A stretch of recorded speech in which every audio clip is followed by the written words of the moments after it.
what are the three things that would keep you up at night? What keeps you awake? What keeps you engaged? Well, to be honest, the only thing which keeps me awake at night is jet lag occasionally, but not too often actually. But if I were to think of three things, I think one, the shocks that the international order has been experiencing. Because if you were to look at the last 3 decades, globalization, spread of technology, these were even the rebalancing, the prosperity, the high growth rates in Asia particularly, these were the dominant trends. And in particularly the last 2 years, since we've had the last physical meeting of the Raisina dialogue, we've really had some big shocks. You know, COVID was a shock. Afghanistan was a shock. Ukraine is a shock. In a sense, the sharper friction between big powers, between the West and Russia, between the United States and China, these two have added to it. So I think I won't say it keeps me awake at night, but certainly it's something which anybody doing foreign policy needs to spend a lot of time trying to get the world right. The second point I would make is, if you are trying to get the world right, you obviously need operational metrics to respond to the world which is changing. So how do you keep, how do you develop that? How do you update that? How do you course correct? And in our case, we have, especially since 2014, 2015, roughly the same time as Raisina actually has come into being, we've had a much greater clarity about how we engage the world. We've done it in a sense in concentric circles. There's a neighborhood first. There are these extended neighborhoods in Southeast Asia and the Gulf, in Central Asia. There's a very conscious policy of engaging all the major powers simultaneously in a world, in a policy which Shashi claims credit for, called multi-alignment. We still haven't quite agreed what the word should be. I would say also, how do you develop a larger global footprint? But to do all of that, the third issue is, how do you develop the capabilities? I think Jay Panda before referred to Atmanirbhar Bharat, a more self-reliant India. Self-reliant not just in capabilities, but self-reliant in mindset, and self-reliant in terms of shouldering greater responsibilities. But again, you need a narrative that would accompany that, a narrative in a sense of a new India. So therefore, to me, getting the world right, issue number one. Developing the operational strategy to deal with that world, issue number two. And then developing the capabilities and the narratives to deal with that. That would be my three big ones. So, Dr. Jaishankar has agreed we will turn to the audience straight. Sure. And I think we have esteemed guests with us today. And I'm going to first invite the Minister of Foreign Affairs, Norway, Minister Hoodfield, to pose the first question to you. My colleagues will get you the mic. So, thank you. The nature of the Raisina dialogue is that it is hosted by the world's largest democracy. Russia's aggression towards Ukraine is an example of an authoritarian state attacking a democracy. Indeed, many would say that Russia attacked Ukraine precisely because it's a democracy. How does India, as the world's largest democracy, see its role in defending free societies globally? Well,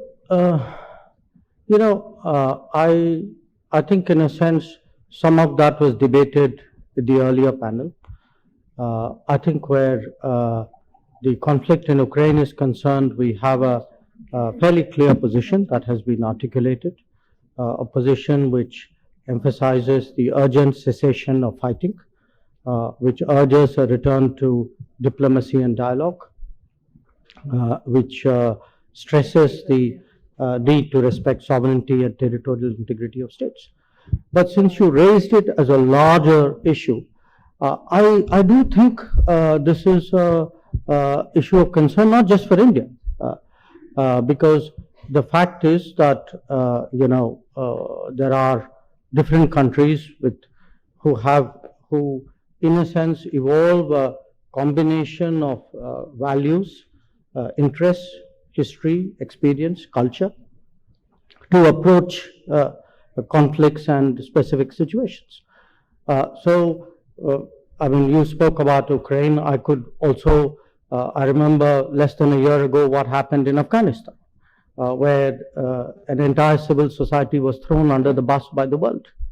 Or we in Asia face our own sets of challenges, which often, I would say, impact on the rules-based order. So, I would say, quite honestly, all of us would like to find the right balance of our beliefs, of our interests, of our experience, and that's really what we're all trying to do. And it looks different from different parts of the world. The priorities are different. That's quite natural. But as I said, at the moment, these shocks are really for all of us to be concerned about, because each of these events, Afghanistan, COVID, Ukraine, big power rivalry, have global consequences, and consequences for the everyday person. So let me turn to the Minister of Foreign Affairs from Luxembourg, Minister Asselborn, and invite him into this conversation. Like, can I get a mic? The mic there, right behind you. Yeah. Thank you. Dear Minister, you are a diplomat, and you became sort of a very big country. I am not diplomat, and I am till... but you are the senior most, almost, of my colleagues. Since 2004, I am Foreign Minister of a very small country, member of the European Union. So my question is, dear colleague, we know that a few weeks ago, Sergei Lavrov, who was appointed in 2004, same year as myself, he was here in Delhi. Can you tell us a little bit the justification of what Russia is doing in Ukraine?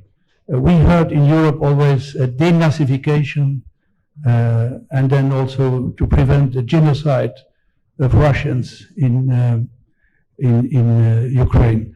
So really the justification of such a military intervention after the 24th of February this year, how does he explain it to you? He is a diplomat. He was represented Russia, even the Soviet Union before, in New York. He is minister since 17, 18 years.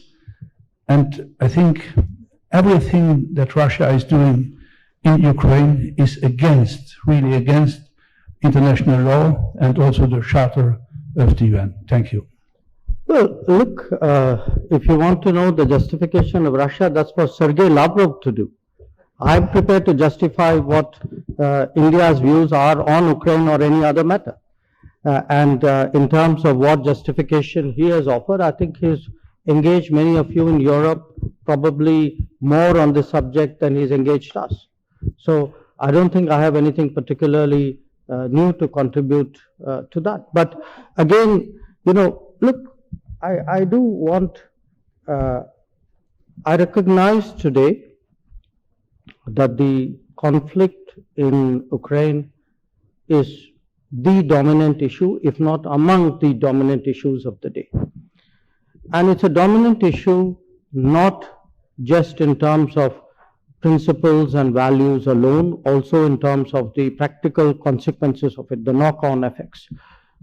you have, I mean, in this part of the world, not just here in Africa, in other parts of Asia, people are seeing the conflict play out in terms of higher energy prices, in terms of food inflation, in terms of disruptions of various kinds. So the truth is, there is really nobody who wants to see this conflict. I mean, there will be no winners out of this conflict.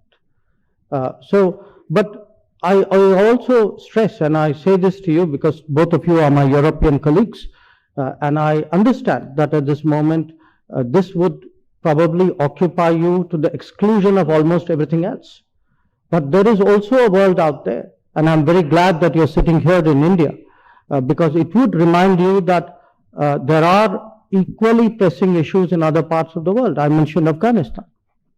I mentioned the challenges which we faced in Asia. And if I were to put those very challenges in terms of principles, I mean, when a rules-based order was under challenge in Asia, the advice we got from Europe is do more trade. At least we're not giving you that advice. And in terms of Afghanistan, I mean, please show me which part of the rules-based order justified what the world did there. So let's I think see this in the right context. Our position is that we all have to find some way of returning to diplomacy and dialogue. And to do that, the fighting must stop. I think that is really the focus of what we are trying to do. Let me move away from Europe to another. Minister Loxin, can we have the mic here? Can we have the mic, Aditya, to Minister Loxin, please? Thank you, Aditya. I think this issue of genocide should be put in this context. When asked of India, you're talking about the country that sent an army to prevent the extinction of the people who would later become Bangladesh.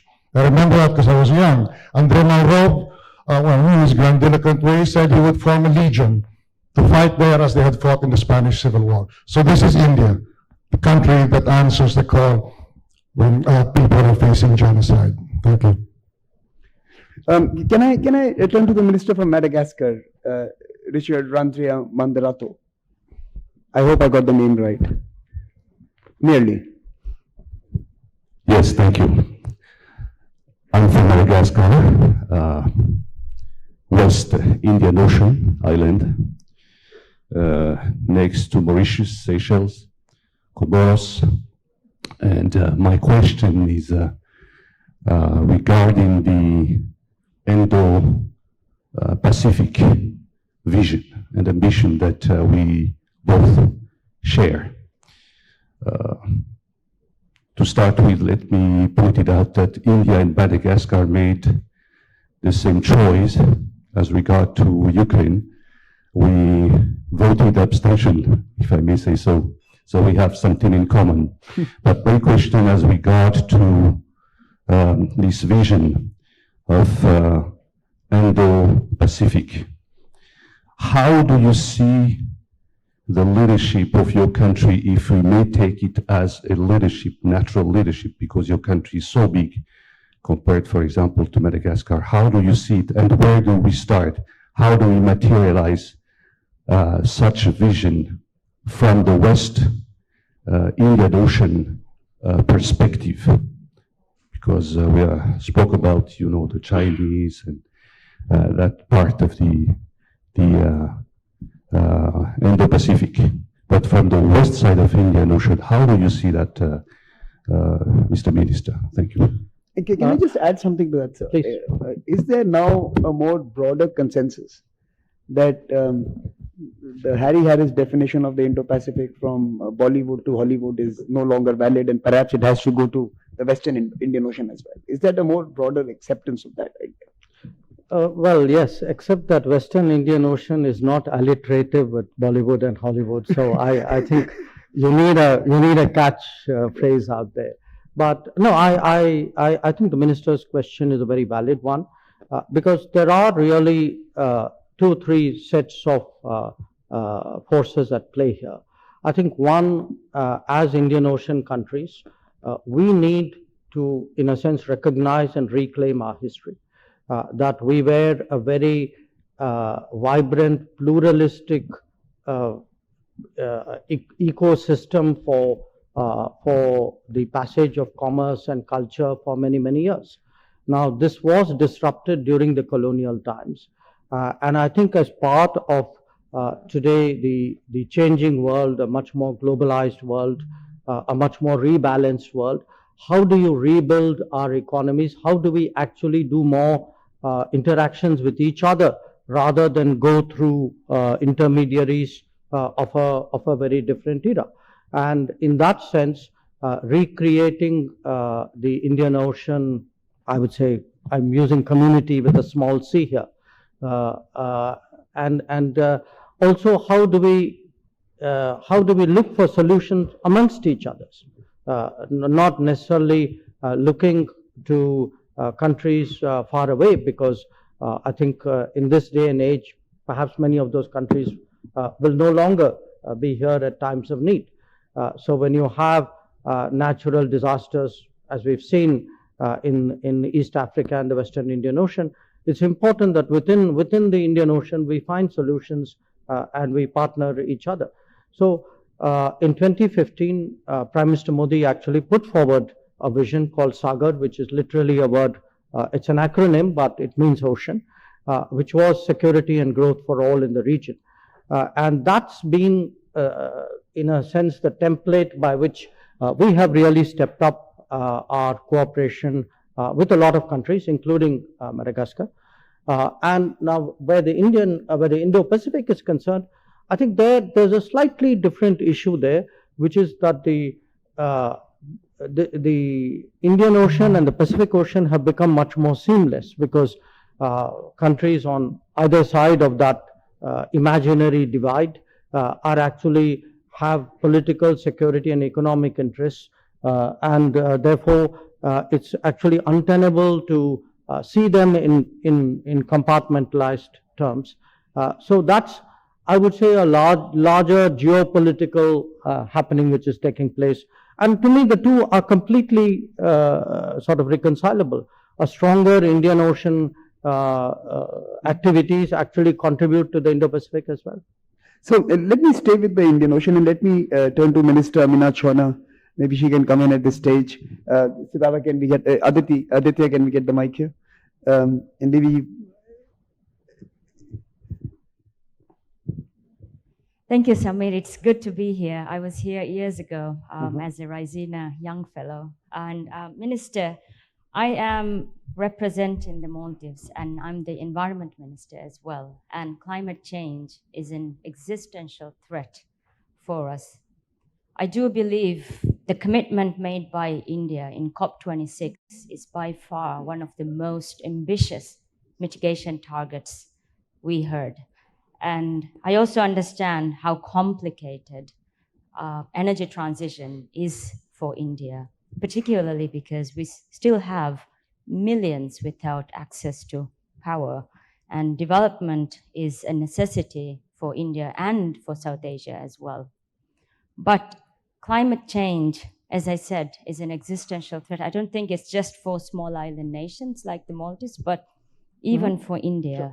We have the highest mountains in South Asia. We also have small island states like us, which is one of the lowest countries in the world. We don't have a higher ground.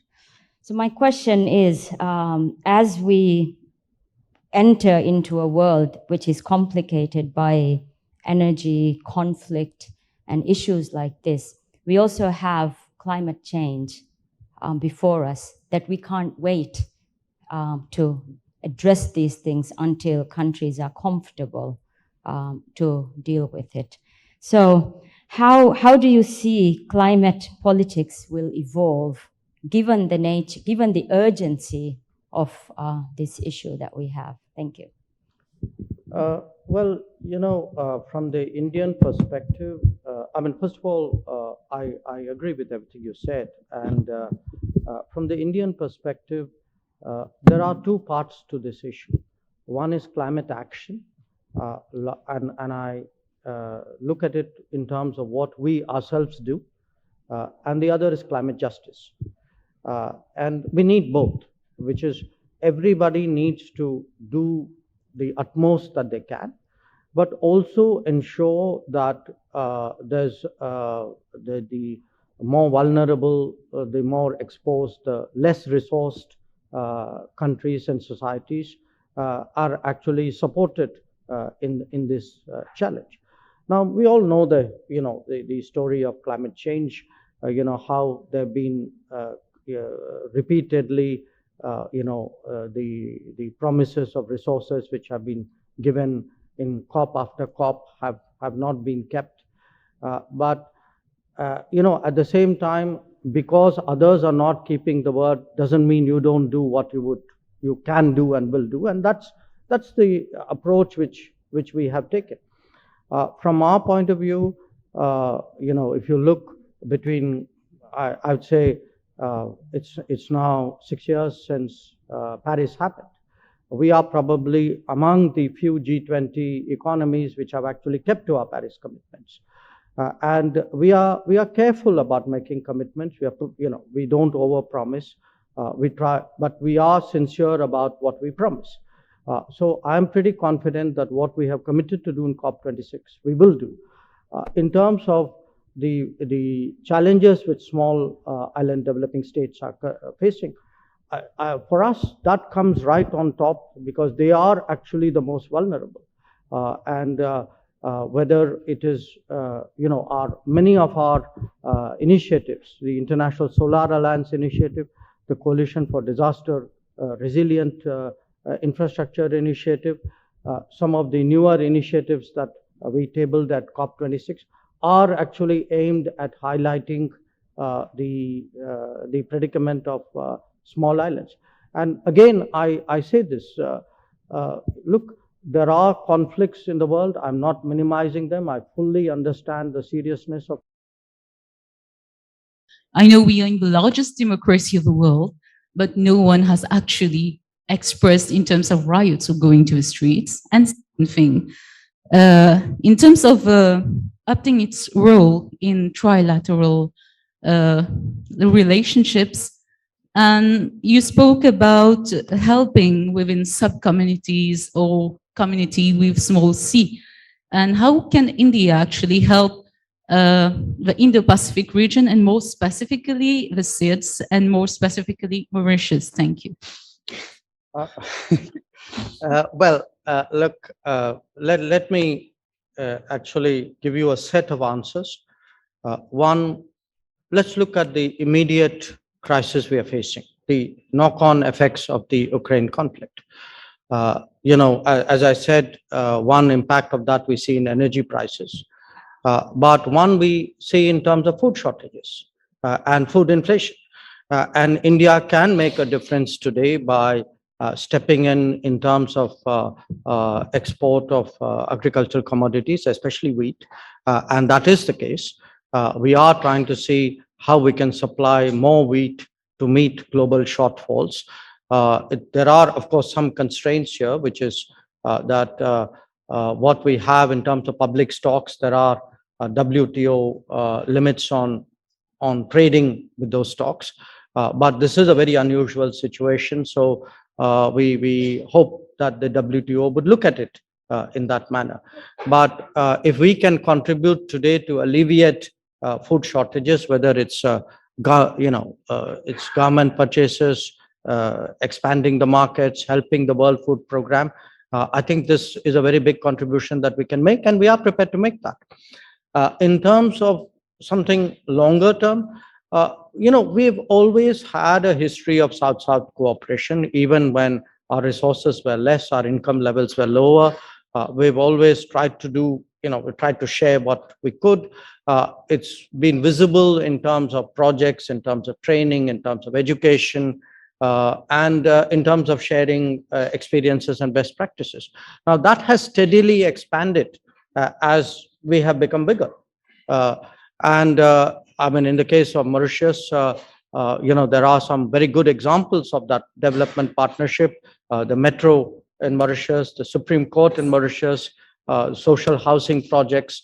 These are all good examples, and I can pretty much cite that across a very large part of the developing world. I think today, if I were to look in terms of our development projects, I think probably there are about, my rough memory is about 65, 70 countries in the world where we have done development projects, which would actually be close to almost 1,000. So when I said that, to me, self-reliance is not just having more capability at home, it is also bringing that capability to play in terms of larger global requirements and development. Thank you. Let me perhaps now move to the Americas. Let me move to the Americas Sure. now.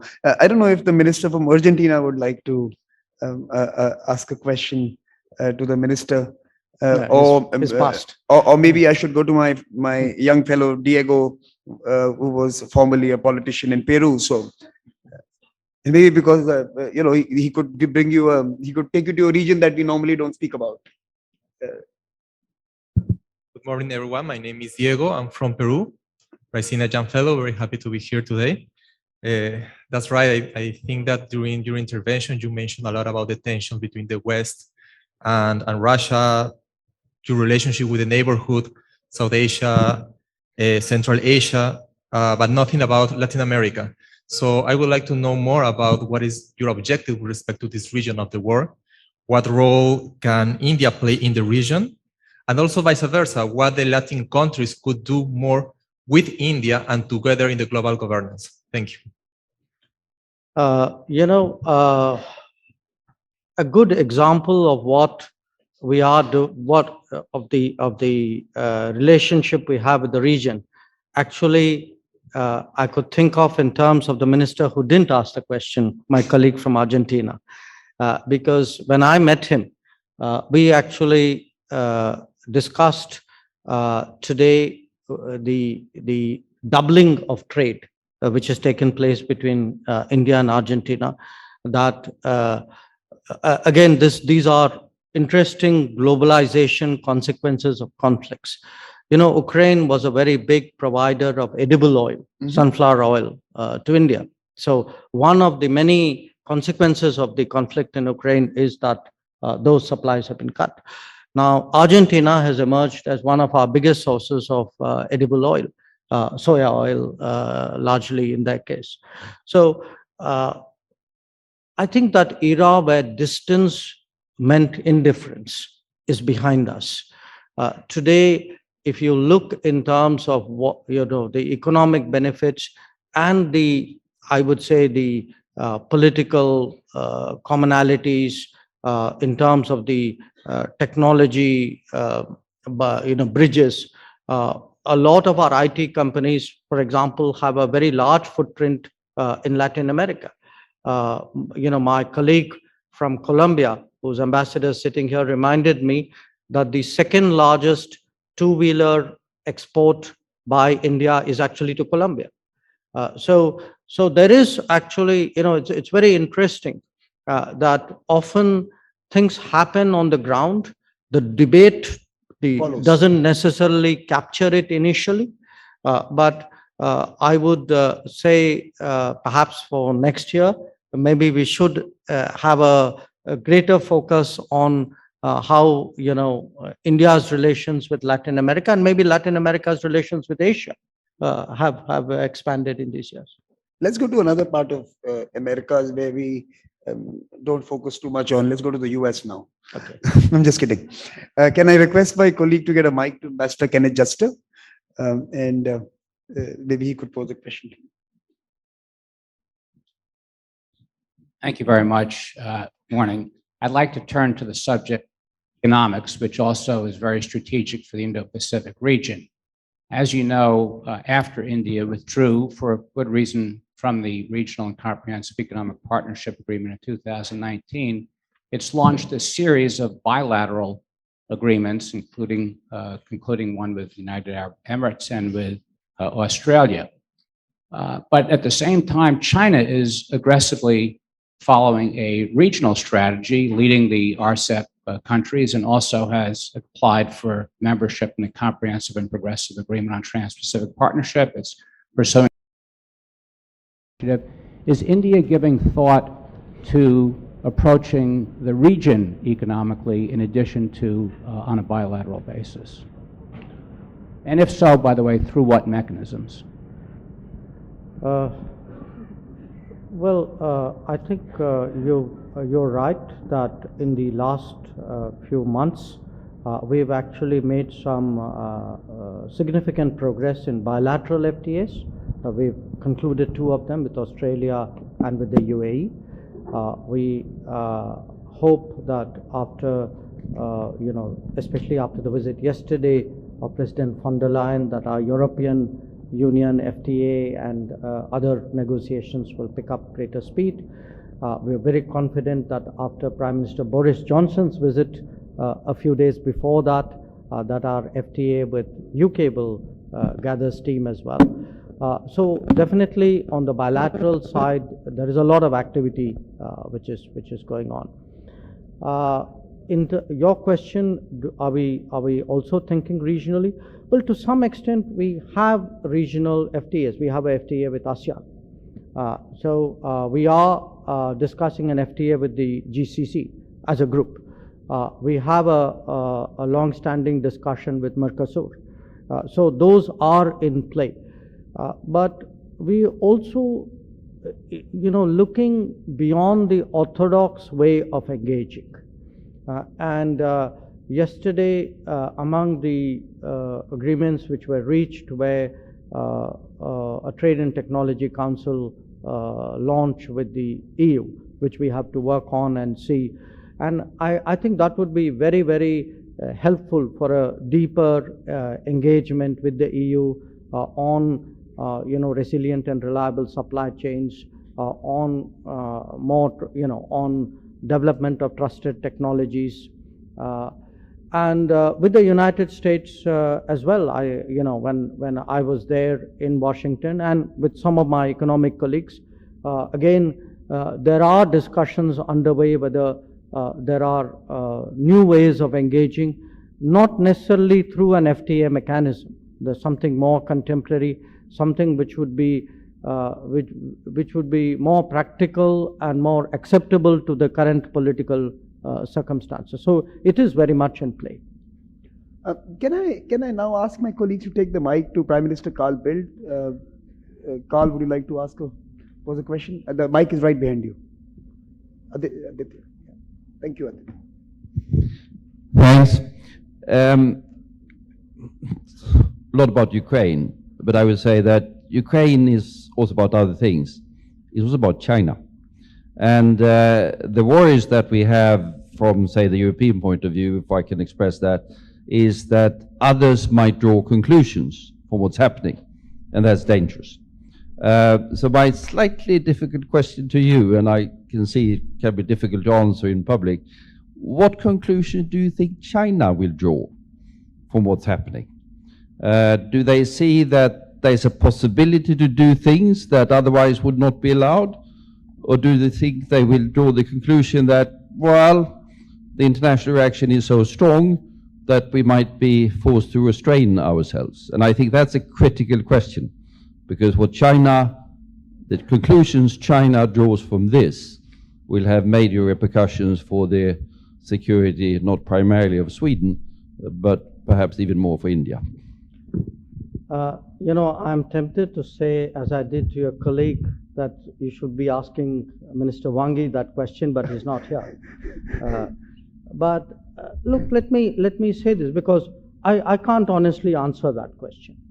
But I don't think international relations necessarily functions by precedence. People don't need to see something out there and say, aha, that's what I'm going to do. I mean, that's how mostly bureaucracies function. But I think world affairs has a sort of a much more self-driven, self-calculating way of working. In terms of, because again, quite candidly, we've been hearing for the last 2 months a lot of arguments from Europe saying, there are things happening in Europe and Asia should worry about it because these could happen in Asia. Guess what? Things have been happening in Asia for the last 10 years. Now, Europe may not have looked at it. So this could be a wake-up call for Europe, not just in Europe. It could be a wake-up call for Europe to also look at Asia. So there have been, this has not been an easy part of the world for the last decade. This is a part of the world where, boundaries have not been settled, where terrorism is still practiced, often sponsored by states. This is a part of the world where, the rule-based order has been under continuous stress for more than a decade. I think it's important for the rest of the world outside Asia to recognize that today. It's not the problems are going to happen. The problems have been happening. Let me bring in one of our young fellows again to, in a sense, conclude and cap this session. So Sure. let me invite Lucas Lamberti from Germany for the final questions. Yeah, thank you very much. It's a privilege being here. My name is Lucas Lamberti. I work at Konrad Adenauer Foundation in Berlin, and I'm also a young fellow. So yesterday, EU Commission President Ursula von der Leyen, she mentioned the EU Global Gateway Initiative, and she spoke about it. So I was wondering, in which fields do you see potential for cooperation for India with regard to this initiative, and what do you more general expect The Global from it? Gateway Project. She mentioned the Global Gateway Project, and let's add some spice to it. Will it have the same traction as the VRI, for example? Or is it going to end up becoming a complementary support system for the larger projects underway in that particular initiative? So I think the future of the Global Gateway, the future of some of our own initiatives. We discussed that yesterday, and we have been very interested in how the EU is taking forward Global Gateway. Because on the issue of connectivity, it's very interesting. If you remember, Samir, I think it was our 2016 Raisina, where somebody out there, standing out there, asked me a question on the issue of connectivity and the issue of Belt and Road. And we've been very, very clear on the importance of market-based, transparent, consultative connectivity initiatives. It took us a few years to convince the rest of the world to come around to that viewpoint. So today we are very pleased to see, it could be the Global Gateway, it could be Build Back Better, it could be other initiatives. We ourselves promote connectivity initiatives in the neighborhood and beyond in a very substantial way. So we do need today to find ways of working together. I say this, for a large part of the world, there was a earlier conversation on liberalism. But I think if I were to take the most expansive view of what is the democratic space, I think it's important. Within the democratic space, we recognize the diversity of that space, and we find better ways of working together on the big issues of the day. It could have been COVID. I think we missed the bus there a bit. But it certainly is connectivity. It definitely is climate change. Today, India is prepared to step forward in a much more substantive way on the big global issues, including in the multilateral arena. So since you're in such an expansive mood, next year, Raisina, what could be the 2 or 3 big topics that you think would be important at that time? That's it. I'm being a little... No, I know, you can't resist being provocative, but I think I will resist that answer. Great. Excellent. So please join me in applauding the Foreign Minister for his wonderful interaction. And we'll take a 15-minute break and we'll be back for another conversation, this time on green transition. So thank you very much for joining us this morning. If you like the video, do like, comment, share and subscribe.